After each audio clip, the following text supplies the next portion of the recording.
The next question is Christianity too narrow? As you pointed out, that can mean several things, Bill. What do you think is the gist? Well, I assume that the gist of this question has to do with the old problem of how Christ can be the only way of salvation. Don't all roads eventually lead to God? How can Christians say that through Christ alone we can find salvation and eternal life? And what I want to say there is that salvation, I think, is only available through Christ's atoning death. Only Christ died to pay the penalty for our sin and to satisfy divine justice. So, apart from Christ, there is no salvation.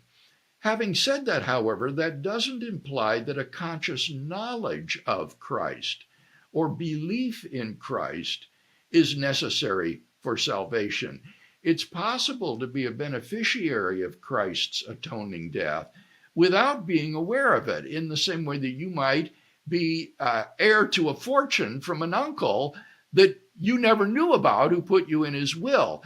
Now, clearly, there are persons in the world who are saved through their response to the light that God has given them, even though they've never heard of Christ. People in the Old Testament were like that. And there are people in the Old Testament who were not even Jews, not even part of the covenant family of Israel, who evidently had a personal relationship with God. People like Job, who was a Gentile, not a Jew. And what they did was they responded in an affirmative and appropriate way to the light that God had given them. And I think that if a person responds to the light that God gives him, then God will accord to him the benefits of Christ's atoning death, even if he doesn't have a conscious knowledge of Christ. Moreover, I think that it's possible that God has so providentially ordered the world that no one is lost because of the accidents of history and geography, of just not having heard about Christ.